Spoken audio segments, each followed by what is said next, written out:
할렐루야. 오늘 하나님께서 우리 가운데 큰 은혜를 주실 줄로 믿습니다.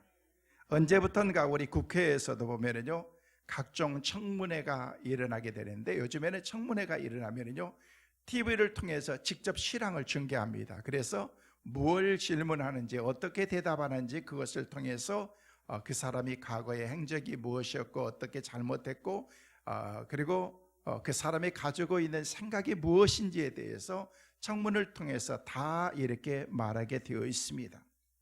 지금은 고인이 되었습니다마는요, 전직 대통령이었던 노무현 대통령이 5 공화국 시절에 전두환 대통령이 나와서 청문회를 할 때에 바른 얘기를 하지 않고 바르게 얘기하지를 않는다고 하면서 초선 의원이었던 그런 노무현 국회의원이 막 큰 소리를 치면서 바른 소리를 하면서 정당하게 얘기하지 하면서 라고 했는데도 아랑곳하지 않고 계속해서 얘기만 하고 있는 그런 상황 가운데 자기 앞에 있는 명패를 들어가지고 바닥에 그냥 확 내리쳐가지고 박살을 내면서 세상에 어떻게 이런 일이 있을 수 있느냐라고 얘기하면서 감히 누구든지 덤빌 수 없는 그런 권력자 앞에서 그렇게 자기의 노를 바라면서 불의를 일으키면서 이 자리가 어떤 자리인데 라고 얘기를 하면서 바르게 정직하게 얘기해야 되지 않느냐라고는 그런 얘기를 해서 일약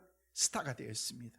그 인기를 막 하늘같이 막 오르면서 나중에는요, 막 이제 젊은 사람들, 나라의 모든 사람들이 저런 사람이 지도자가 돼야 된다 그래가지고 지도자까지 되었습니다. 여러분, 정치인들은요 사실 많이 거짓말을 잘하는 것 같아요. 얘기하고서 공약하고서 그것을 지키지도 못하는 경우가 참 많이 있기도 합니다. 그래도 다른 곳에서는 몰라도 청문회에서는요, 증인으로 채택되면은요, 거짓말을 거기서는 하면 안 되는 것입니다. 여러분이 법정에 혹시 쓴다든지 그러면요, 법정에 쓰면은요, 반드시 판사 앞에서 선서를 하게 되어 있습니다. 저도 잘못해가지고 법정에 쓴 건 없지만은요, 그 법정에 썼을 때 선서를 한 2번, 3번 정도 한 적이 있습니다. 제가 기르는 개를 잃어버려가지고 개를 다시 찾았을 때 그 개를 다시 데려오려고 하는데 판사 앞에서 가지고 벌금 물고 선서를 했어요. 개 때문에. 네. 그리고 한 번은 저희 교회 집사님이 잘못을 해가지고 법정에 섰는데 담임 목사로 제가 거기 가서 판사 앞에서 미국 판사 앞에서 선서하고서 내가 거짓 없이 당신 앞에서 얘기를 하겠다라고 해서 선서를 해봤던 기억이 있습니다. 거기서는 잘못을 얘기할 수가 없는 것입니다.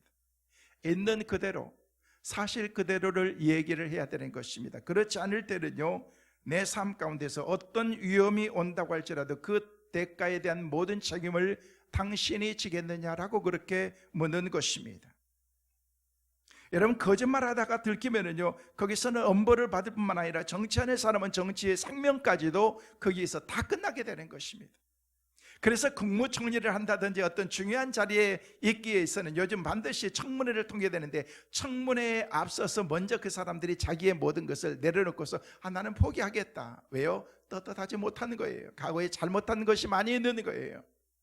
그리고 설령 그 가운데 쓰게 된다고 할지라도 그 가운데서는요, 사실을 그대로 증언하고 이게 증인의 삶의 삶이라는 것입니다. 그렇습니다. 증인은요, 다만 사실을 증언하는 것이 증인인 것입니다. 오늘 본문에 나와 있는 그런 이 세례 요한은 하나님의 말씀을 증거하는 그런 증인으로서 그가 얘기하기를, 나는 빛을 증언하기 위해서 하나님께서 나를 부르셨고 하나님이 나를 택하셨고 나를 하나님이 메신저로 하나님이 나를 삼으셨다라고 그렇게 말하고 있는 것입니다. 그러면서 오늘 보았던 그런 그 말씀 바로 위에 보면은요, 요한복음 1장 6절에서 8절 말씀에 보면은요, 구체적으로 그의 삶의 행적이 무엇이고 왜 하나님께서 그를 부르시고 세우셨는지에 대해서 말씀하고 있습니다. 우리 같이 한번 보시겠습니다. 하나님으로부터 보내심을 받은 사람이 있으니 그의 이름은 요한이라. 그가 증언하러 왔으니 곧 빛에 대하여 증언하고 또 모든 사람이 자기로 말미암아 믿게 하려 함이라. 그는 이 빛이 아니요 이 빛에 대하여 증언하러 온 자라. 여기 말씀하니까 사도 바울이 자기 자신은 이 빛에 대해서 증언한다는 것입니다. 요한복음 말씀을 시작하면서 요한복음의 말씀이 태초에 말씀에 계시니라고 하는 그런 그 말씀이 진리이고 빛이다라고 그렇게 말씀하셨던 그런 그 빛 대신 예수님을 우리에게 소개하면서 우리 주님께서 요한을 부르시고 세우신 것은요, 이 빛을 증언하기 위해서, 이 빛이 어떤 빛인지 있는 그대로 모든 사람들에게 가르쳐 주기 위해서 하나님께서 자기를 부르셨다는 것입니다. 여러분, 세례 요한은 제사장 사가랴와 그의 아내 엘리사벳의 아주 늦둥이 아들로 태어났습니다. 그러나 그의 태어나면은요, 하나님께서 분명한 그런 목적을 가지고서 하나님께서 이 땅에 태어나게 하셨다라고 그렇게 성경은 우리에게 말씀하고 있다는 것입니다. 그의 출생 자체가 분명한 그런 목적과 뜻이 있었다는 것입니다. 그렇습니다. 그는 증언하기 위해서 태어났습니다. 뭘 증언하기 위해서요? 예수 그리스도를 증언하기 위해서, 진리를 증언하기 위해서, 복음을 증언하고 증거하기 위해서 이 땅에 태어났다라고 그렇게 말씀하고 있는 것입니다. 오직 생명의 빛이신 예수 그리스도를 증언하도록 하나님께서 그를 보내셨다는 것입니다. 여러분, 그러면 증언이라는 것이 무엇인가? 증언은 증인이 사실을 있는 그대로 진술하는 것을 가리켜서 우리는 증언이다라고 그렇게 말하는 것입니다. 자기가 보았던 것을, 자기가 들었던 것을, 자기가 가지고 있었던 그런 모든 입력되어 있는 그것을 어떤 상황과 환경 앞에서도 권력 앞에서도 굴하지 않고 그냥 그대로 보여줄 수 있는 것을 가리켜서 증언이라고 그렇게 말한다는 것입니다. 그래서 세례 요한의 선구자로 와서 그가 증언한 것은 딱 한 가지였던 것입니다. 그가 증언한 것은 바로 한 가지, 예수 그리스도였던 것입니다. 오늘 말씀을 듣고 있는 사랑하는 성도 여러분, 저와 여러분을 통해서도 우리의 입술을 통해서 예수 그리스도가 증거되어지는 은혜가 있게 되시기를 주의 이름으로 축원합니다. 교회의 사명이 무엇인가? 예수 그리스도를 증언하는 것. 교회 학교에서 여름 성경학교를 하는 목적이 뭔가? 예수 그리스도를 증언하는 거예요. 오늘 예배를 끝나면 목장 아우팅으로 목원들이, 식구들이 같이 모여서 식사도 하고 교제도 하고 친교도 하고 하는 목적이 뭔가? 예수 그리스도인 것입니다. 저는 여러분의 삶의 중심이 예수 그리스도가 되시기를 주의 이름으로 축원합니다. 우리의 삶 가운데서 예수 그리스도, 여러분, 선구자라는 말은요, 우리들에게 높은 이상과 꿈을 실천하는 그런 지도자를 연상케 하는 것이 바로 선구자인 것입니다. 여러분, 우리가 일제시대에 작곡됐던 조두남 씨의 선구자라는 그런 그 노래가 있습니다.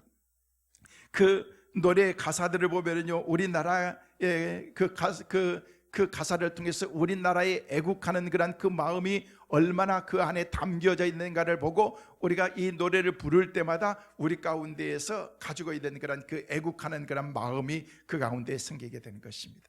우리 선구자 노래 한번 같이 한번 불러볼까요? 무반주로 부르는 게 또 괜찮을 수 있어요. 여러분, 선구자 이일송정 같이 한번 불러보십니다.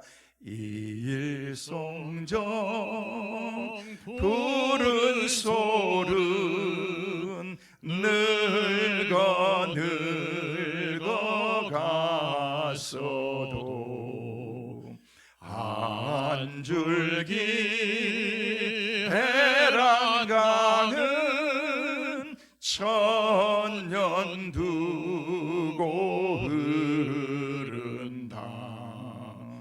지난 날 강가에서 말 달리던 선구자 지금은 어느 곳에 거친 꿈이 깊었나. 여기 보면요, 지난날 강가에서 말 달리던 선구자. 여기 2절 3절 말씀에 보면은요, 이역만리 이역하늘 바라보며 화를 쏘던 선구자. 3절에 가서는 조국을 찾겠노라 맹세하던 선구자. 여러분, 이 가사를 보면서 조국을 사랑하는 마음이 막 우리 마음속에 생기지 않습니까? 이런 선구자적인 그런 그 마음을 가지고 있는 그런 사람들이 있을 때 그 나라가 잘 될 수가 있는 것입니다. 정말 힘들고 어려운 가운데 있을 때 마치 풍전등화와 같은 그런 우리나라 대한민국이 그래도 그 가운데서 불이 꺼지지 않냐고 새싹이 나면서 다시금 살아나고 죽을 것 같고 짓밟았던 그런 우리의 삶이 다시금 일어날 수 있었던 것은 이렇게 나라를 사랑하는 그런 헌신된 내 한 목숨 초기와같이 버릴 수 있는 그런 헌신된 그런 애국자들이 있었기 때문에 우리나라가 살 수가 있었던 것입니다. 우리는 기도하면서 하나님 우리나라의 지도자들이 정치하는 그런 위정자들이 이런 애국하는 그런 그 마음을 가지고 선구자적인 그런 그 사명을 가지고 살게 하여 주옵소서. 우리가 기도해야 될 줄로 믿습니다. 그때 우리나라가 정말로 복음으로 우리나라가 하나님께서 주신 그런 예수 한국이 되고 복음 통일되어서 하나님의 큰 일들을 이룰 수 있는 축복의 나라로 세우게 될 줄로 믿습니다. 우리 그리스도인들이 나라를 사랑하는 마음을 가져야 됩니다. 정말로 조은함 씨가 만들었던 그런 지었던 그런 선구자적인 그런 그 노래같이 우리가 하나님 앞에서 갖는 그런 마음의 자세를 갖게 하여 주옵소서. 어떤 의미로 세례 요한이 이런 선구자적인 그런 삶을 살았던 사람인 것입니다. 그는 자기를 찾아오는 많은 사람들에게 좋은 메시지를 전하지 않았습니다. 가장 중요한 것은요, 그 삶 가운데서 가장 중요한 것은 하나님의 메시지의 포인트가 뭐고 하나님께서 왜 나를 세우셨고 하나님 나를 왜 부르셨고 하나님께서 내 자신에게 주신 그런 하나님이 주신 그런 사명이 무엇인가를 잃어버리지 않았던 것입니다. 회개하라고 하는 그런 듣기 싫은 이야기나 하고 사람들이 많이 모였을 때에 사탄의 자식들이라고 이렇게 얘기하고 막 독사 새끼들이라고 그렇게 얘기를 하면서 너희들이 하나님 앞에서 바로 서지 않으면 너희들 살 수 없다, 지옥 간다라고 그렇게 했던 그런 메시지가 바로 세례 요한이에요. 여러분 우리는 잘 될 겁니다, 예수 믿으면 복 받습니다, 이런 얘기 하지 않았습니다. 예수 믿는 것 자체가 복이지만은요, 그가 정했던 것은요, 강한 그런 하나님께서 주셨던 그런 그 마음속에 임팩을 주면서 하나님의 복음을 받아들이게 하는 것밖에 없었다는 것입니다. 고독하고 외로운 인기가 없는 사람이 바로 세례 요한이었습니다. 그러나 그 사람은 우리는 참 사랑하고 존경하고 그리워하고 정말로 멋있는 사람이다 라고 그렇게 생각하는 것입니다. 왜요? 주님을 위해서 살았기 때문에. 저와 여러분의 삶이 마지막에 주님 앞에 섰을 때 우리의 삶의 마지막 그 시간에 우리의 마지막 길을 마중 나오는 사람 앞에서 우리 목사님은 멋있는 분이었다, 우리 장로님은 멋있는 분이었다, 우리 권사님은 정말 멋있고 기도하는 분이었다, 할렐루야. 여러분 그래가지고 쓰레빠 타겠어요? 할렐루야. 하나님께서 주신 그런 하나님의 은혜 가운데에서 정말로 이 사람은 복음을 위해서 주님을 위해서 사는 그런 믿음의 사람이었다라는 그런 그 마음을 우리가 갖도록 신앙생활하는 것이 바로 사도 바울을 통해서 배우는 그런 하나님의 메시지인 것입니다. 그는 어떤 사람이었습니까? 그는 위대한 설교자였습니다. 그는 세례를 베푸는 사람이었습니다. 그는 사회 정의를 외치는 사람이었습니다. 그가 설교한 그런 설교의 메시지는요, 강한 그런 하나님의 메시지였습니다. 세례를 베푼다는 것은 뭐였습니까? 죄를 씻는다는 것입니다. 머리에서 발끝까지 죄를 깨끗하게 씻는다는데 하다못해 우리 예수님께서도 세례 요한에게 와서 요단강에서 세례를 받으셨습니다. 그가 외쳤던 것은 뭐였습니까? 실제로 권력의 정점에 있었던 그런 헤롯 앞에 서도 강하게 하나님의 메시지를 증거하면서 비리를 드러냈고서 우리가 하나님 앞에서 바로 설지 않으면 안 된다고 하는 것이 바로 세례 요한의 메시지였다는 것입니다. 우리는 알면서도 말하지 못할 때가 얼마나 많습니까? 꿀먹은 벙어리처럼 다들 우리는 그렇게 살고 있는 것은 아닌지 생각해 봐야 되는 것입니다. 틀린 줄을 뻔히 알면서도 이렇게 하면 안 되는 줄 알면서도 그냥 지나가는 것이 바로 우리의 삶입니다. 그러나 세례 요한은 그렇지 않았습니다. 그는 정말 겁없이 외치다가 칼이 목에 잘려서 은쟁반이 위에 놓이는 그런 그 최후를 마치는 그런 비참한 그런 짧은 인생을 살았지만은요, 그의 인생은 어느 누구보다도 멋있는 그런 인생을 살았던 사람이 바로 세례 요한이었다는 것입니다. 어느 시대 인물보다도 그런 의미에서 그는 정의감에 불탄 사람이었던 것입니다. 그래서 세례 요한의 삶을 우리가 이야기할 때 그가 정말 위대한 설교자요, 세례를 베푸는 사람이었고 사회 개혁가였음에도 불구하고 그의 삶을 그렇게 정리할 수 있느냐? 아닙니다. 그의 삶을 정리할 수 있는 것은 그는 바로 예수 그리스도를 증거하는 것이 그의 삶의 목적이었고 전부였던 것입니다. 당신 멋있어요. 당신 메시아 아니에요?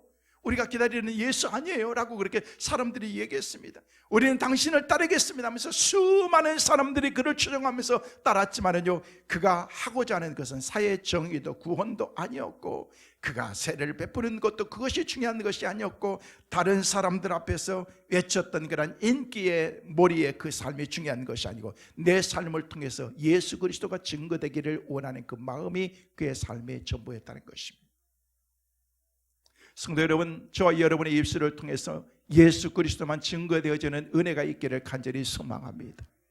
나의 입술을 통해서 예수님이 하나님의 아들이시요 온 인류를 구원할 구원자요 세상 죄를 지고 가는 하나님의 어린 양이라고 하는 이 사실을 그는 몸으로, 자기 몸으로, 자기의 삶 전체를 통해서 예수 그리스도를 증거하는 것이 바로 세례 요한의 삶이었다는 것입니다. 그는 잉태에서 이 땅에 태어나서 목이 잘려서 죽는 그런 마지막 순간까지 그가 사로잡고 있었던 것은, 그를 사로잡고 있었던 것은 바로 복음이었고, 그가 증거하고자 증언을 하고자 했던 그런 예수 그리스도의 빛이었다라고 그렇게 말씀하고 있는 것입니다. 사랑하는 성도 여러분, 오늘도 세례 요한을 통해서 제 자신이 하나님의 제 자신에게 주셨던 그런 하나님의 은혜를 여러분과 함께 나누는 것은요, 그 한 부분 어떤 세례 요한의 멋있는 그런 것을 얘기하는 것이 아니라 그것은 복음인 것입니다. 이 땅에 말씀으로 오시고 빛으로 진리이신 예수 그리스도의 복음을 함께 나누는 것입니다. 그래서 과연 우리는 예수님으로 인해서 얼마나 충만한지 말씀을 우리가 들으면서, 말씀을 이렇게 묵상하면서 우리가 생각해 봐야 되는 것입니다. 그래서 우리는 잠을 자도 꿈을 꿔도 거리를 걸어도 누워 있어도, 내가 건강해도 내가 병들었어도, 내가 부유해도 성공해도 잘나도, 또 어떤 상황 가운데 있다고 할지라도 항상 예수. 아무리 날씨가 더워도 우리의 삶의 중심은 예수. 오늘 이번 한 주간도 여러분의 삶의 중심이 예수가 되시기를 주의 이름으로 축원합니다. 주님을 위해서 살아가는 것, 주님 때문에 살아가는 것입니다. 주님만 생각하면 막 가슴이 막 벌렁벌렁하고, 여러분이 좋아하는 것을 하려고 하면요 어떻습니까? 막 가슴이 막 두근두근하고 막 그런 것처럼 내가 예수, 주님 복음 생각할 때 막 가슴이 막 뛰고, 그런 마음이 여러분 마음속에 있어야 된다는 것입니다. 세례 요한은요 예수로 충만했던 거예요. 그래서 가는 곳곳마다 예수로 증거했던 것입니다.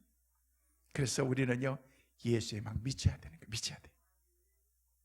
예수에 미친 사람들 보면은요 막 교회만 나오면 막 영적인 것만 생각하고 말씀 앞에 서기만 하면 막 너무 좋은데, 어떤 사람들은 쌩쌩하고 막 눈이 초롱초롱하다가 예수 얘기하고 복음 얘기하고 교회 오면은 갑자기 막 눈이 막 한 2, 3일 못 주무신 것처럼 그냥 교회 와서 몰아가지고 주무시려고 하시는 분들이 있잖아요. 여러분, 교회 오면요 막 눈이 동글동글해야 되는 것입니다. 막 빛이 나야 되는 것입니다.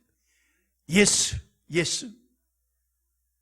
여러분, 예수나 학문이나 어떤 것들 미친 사람들, 정치에 미친 사람들 보면요 어떻습니까? 거기에 미쳐가지고 보면 정신이 다 거기에 있습니다. 여러분, 오락에 미친 사람들, 스포츠에 미친 사람들, 골프에 미친 사람들 보면요 그 하면은요 눈이 막 번쩍번쩍 합니다. 왜요? 미쳐있기 때문에 그렇습니다. 여러분, 미쳤다는 그런 그 표현이요, 우리는 좀 그렇게 표현해서 그렇지, 여러분 예수로 충만한다는 것이 바로 뭐냐면요 예수로 가까이 가는 거예요. 미치는 거예요. 그래서 복음의 은혜를 누리고 살아가다 보면요 예수로 충만하게 되고, 그때부터는요 막 예수 믿는 그런 믿음의 사람으로 우리의 모습이 바뀌어지게 되는 것입니다. 저는 여러분의 모습을 통해서 예수의 모습이 형상에 나타나는 은혜가 있게 되시기를 주의 이름으로 축원합니다. 나의 모습을, 그래서 거울을 자주 봐야 돼요. 저는 거울을 자주 보는 편이에요. 그냥 자주 봐요. 그래서 내 모습을 보면서도 웃어보기도 하고, 그냥 표정도 지어보고, 그냥 항상 그래요. 그래서 저는 늘 얘기하지만 카메라가 딱 제 앞에 딱 서면은요 항상 제가 취하는 포즈가 있어요. 거의 비슷합니다. 뭐 10년 전이나 지금이나 뭐 앞으로도 거의 비슷할 거예요. 항상. 그러면서 하나님 앞에서도 마찬가지입니다. 내가 사람들 앞에서도 마찬가지고, 내가 의식적으로 내 삶을 그렇게 만들어 나가는 것입니다. 설령 내 마음속에 기쁨이 없고 내 마음속에 가지고 있는 그런 불편한 그런 것들이 있다고 할지라도, 물론 다 표현되고 나타날 수도 있지만요, 그래도 내 삶을 승화시키는 거예요. 그렇지, 예수의 사람이지, 목사지, 내가 이렇게 살아서는 안 되지 라는 그런 그 마음을 내 마음속에 계속해서 리마인드 시키는 것입니다. 그래서 내 삶을 조금씩 바꿔나가는 것입니다. 여러분, 말을 하지 않아서 그렇지 세례 요한이 얼마나 힘들고 어려웠겠습니까? 그 광야에서 하나님의 말씀을 증거하면서 살아간다는 그 자체가 얼마나 힘들고 어려웠지만은요, 성경에 내가 이 복음을 증거하면서 나는 자신도 없고 내가 예수만을 위해서 내가 살다가 내 인생이 이렇게 끝내야 되는가라는 그런 그 표현의 말씀이 마음이 한 번도 없습니다.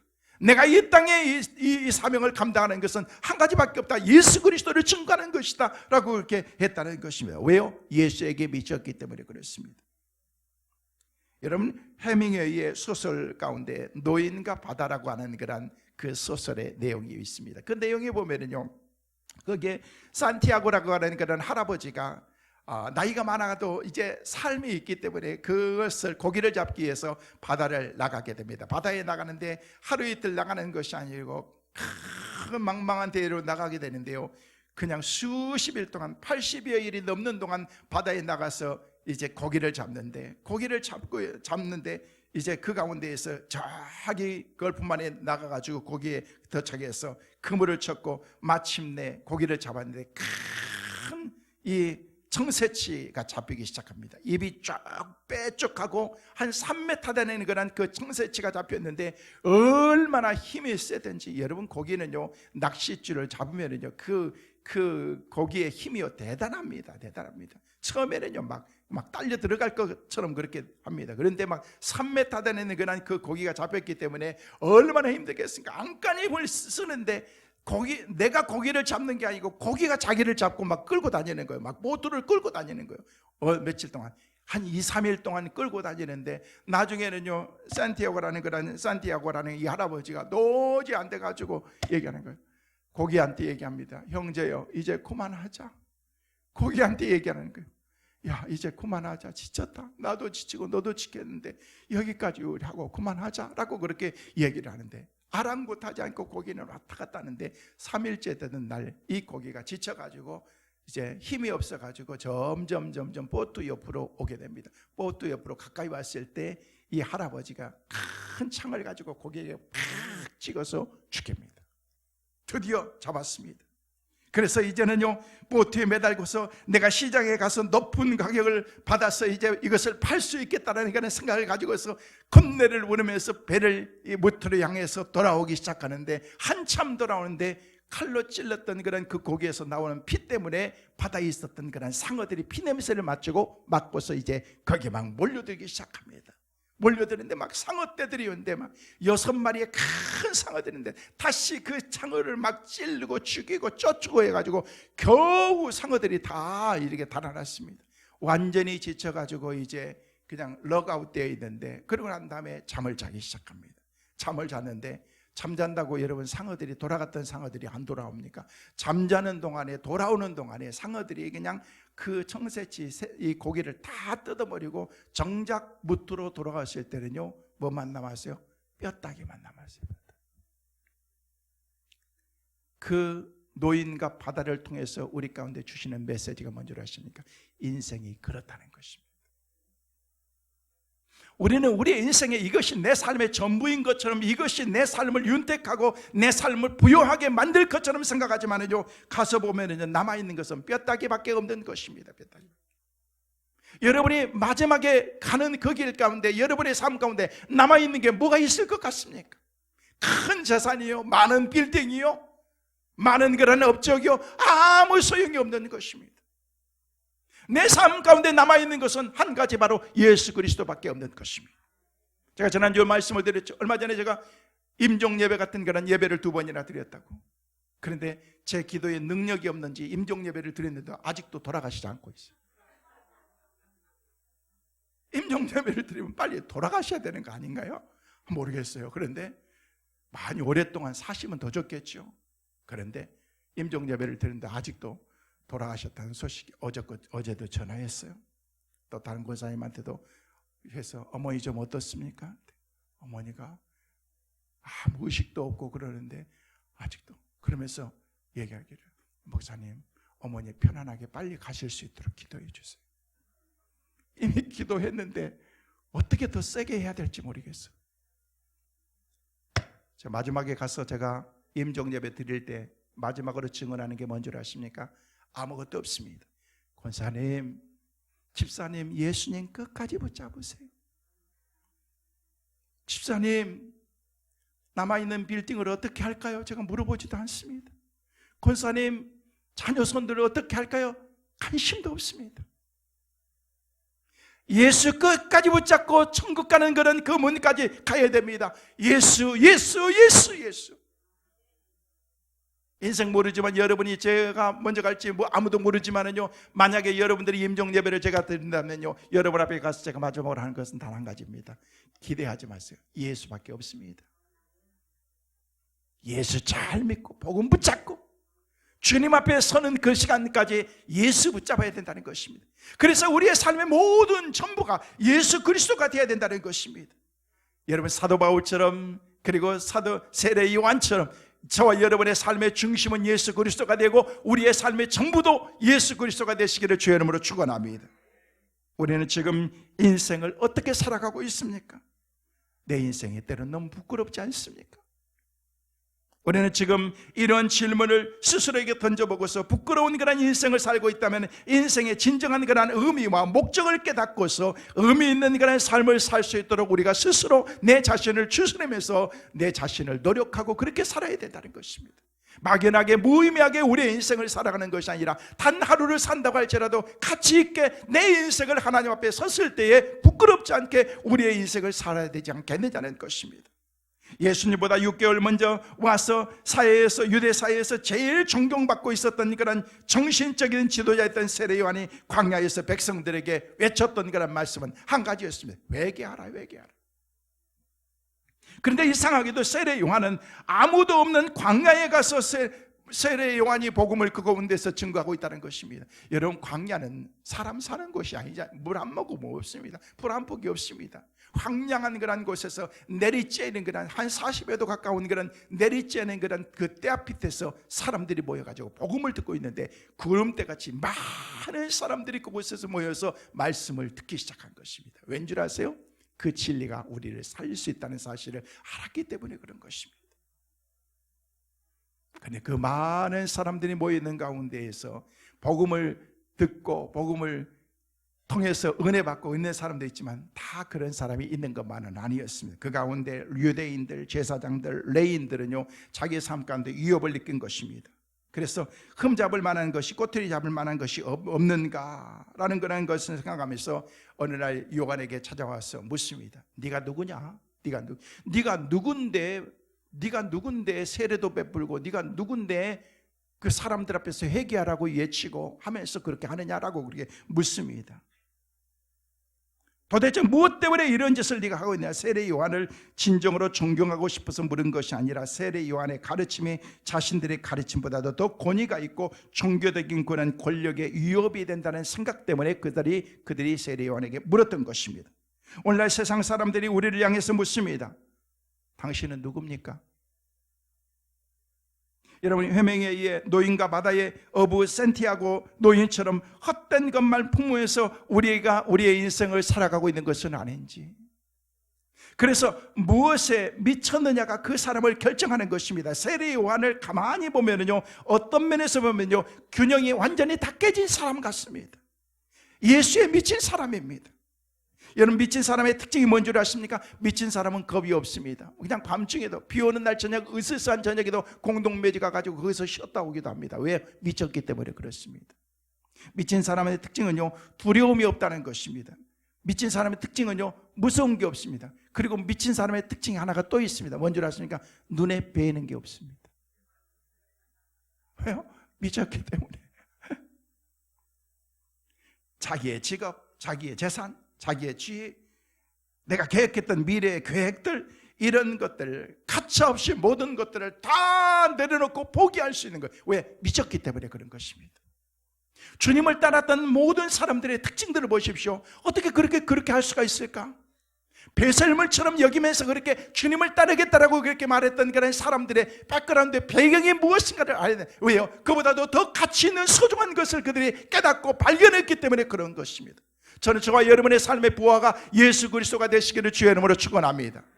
예수 그리스도가 우리 삶 가운데 있을 때 그때부터는요 우리의 삶에 놀라운 그런 변화들이 일어나기 시작하는 것입니다. 세례 요한은 어떤 사람이었는지 저는 간단하게 말씀을 드립니다. 첫째로 세례 요한은 예수에게 미친 사람이었습니다. 미친 사람이었어요. 오늘 보면 19절 말씀 같이 한번 읽습니다. 자, 같이 읽습니다. 유대인들이 예루살렘에서 제사장들과 레인들을 요한에게 보내어 내가 누구냐 물을 때 요한의 증언이 이러하니라. 사람들은 물었어요. 네가 누구냐고 말할 때 그것을 정확하게 이야기할 수 있으면 내 삶의 분명한 그런 그 삶의 시작이 무엇인지, 내 인생이 무엇인지를 알게 된다는 것입니다. 많은 사람들이요 내가 누구인지를 모르고 있습니다. 여러분들은 누구이십니까? 사람들이 여러분에게 보면 당신 누구냐? 당신 누구세요? 라고 그렇게 물으면 나는 나다. 어떤 사람의 이름에 닉네임이 나는 나 해놨더라고요. 나는 나예요? 나는 나인데 내가 누구냐는 거예요. 당신의 정체성을 얘기하라는 것입니다. Who are you? 당신은 누구입니까? 뭐 하는 사람입니까? 당신의 명함이 뭡니까?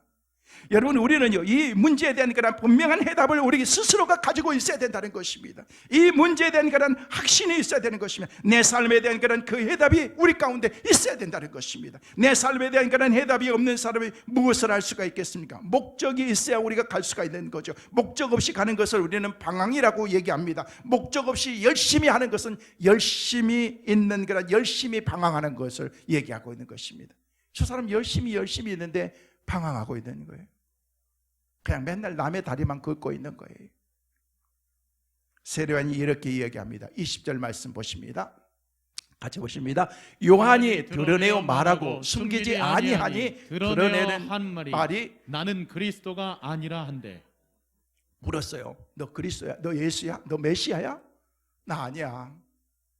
이게 뭐예요? 사람들이 뭐라고 얘기하면요 너 그리스도라고 얘기했으면 좋겠다. 네가 그리스도 메시아였으면 좋겠다라고 얘기하는데 No, 나는 아니야. 여러분, 아닌 것을 아니라고 그렇게 말할 수 있는 것, 아닐 때 이것을 No라고 말할 수 있는데 있어야 되는데 나는 그렇게 하고 있느냐는 거예요.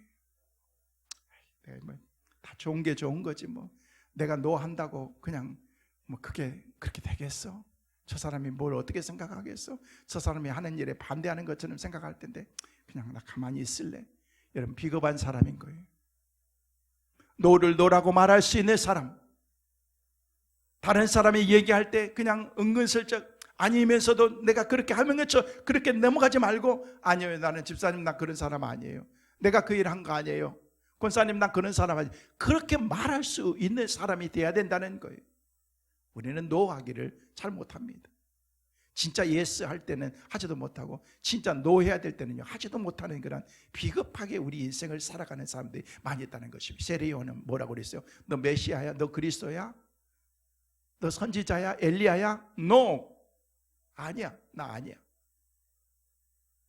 그러면서 21절 말씀에 보니까 뭐라고 또 물었습니까? 같이 보십니다. 또 묻되 그러면 누구냐? 네가 엘리야냐? 이르되 나는 아니라. 또 묻되 네가 선지자냐? 대답하되 아니라. 여기 보면 나는 그리스도가 아니라고 시작했습니다. 엘리야도 아니라고 그랬습니다. 하나님께서 우리에게 물으신다는 것입니다. 여러분에게 물으시는 겁니다. 너 누구야? 너 목사야? 너 장로 맞아? 너는 권사 맞아? 너 예수 믿는 사람 맞느냐고? 라고 그렇게 물으신다는 거예요. 그러면 나 성민교회 다니는 거 주님 아시잖아요.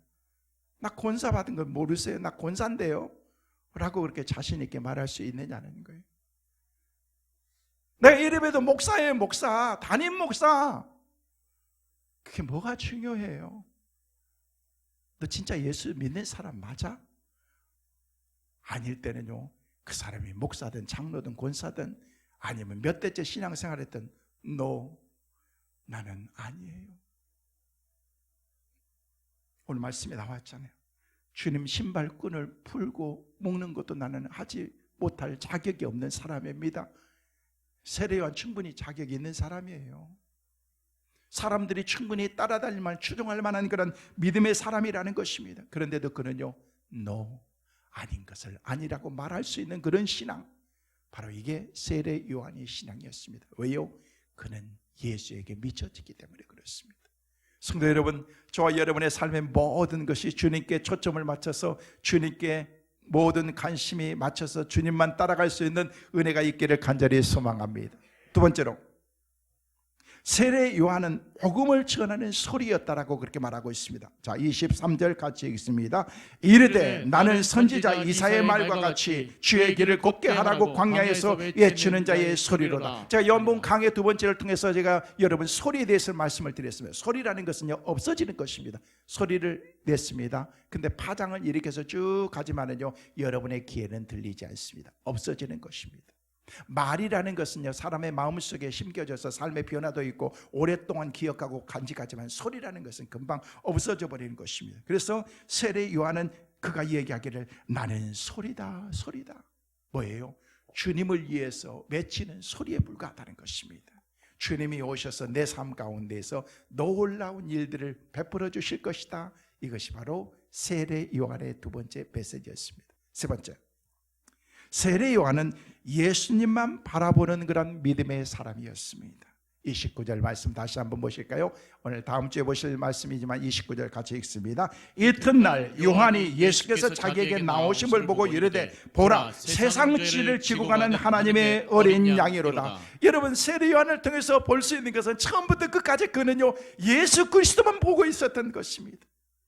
예수님에게 초점과 시선을 떨어뜨리지 않고 온전히 주님만 바라보고 있었던 그런 사람이 바로 예수 그리스도의 사람, 예수 그리스도의 사람, 바로 세례 요한이었던 것입니다. 성도 여러분, 힘들고 어려운 가운데서 이번 한 주간도 저와 여러분이 예수님만 바라봐야 될 줄로 믿습니다. 주님만 바라보시길 바랍니다. 우리의 삶의 모든 초점과 관심이 예수 그리스도가 되시기를 주의 이름으로 축원합니다. 말씀을 정리합니다. 저는 오늘 세례 요한을 통해서 이런 놀라운 삶의 원리와 철학을 우리 모두가 다 배웠으면 좋겠습니다. 이 무더운 여름 날씨, 여러분들이 어떤 상황과 어떤 환경, 어느 곳에 계시든지 예수로 충만하시고, 여러분들이 무슨 일을 하든 예수님을 이해하는 사람들이라도 여러분, 우리의 삶의 관심과 초점이 주님께 맞춰져야 됩니다. 그래서 주님을 따라서 믿음으로 살아갈 때 하나님께서 베풀어 주신 놀라운 주님의 은혜가 우리 가운데 있게 될 줄로 믿습니다. 세례 요한의 중심의 모든 초점은 예수 그리스도, 그를 증언하는 것이 그의 삶의 전부였던 것입니다. 저와 여러분도 이번 한 주간도 입술을 통해서, 저와 여러분의 삶을 통해서 복음을 증거하고 예수를 증거하면서 살아갈 수 있는 축복의 은혜가 우리 모두의 삶 가운데 있게 되시기를 주의 이름으로 축원합니다.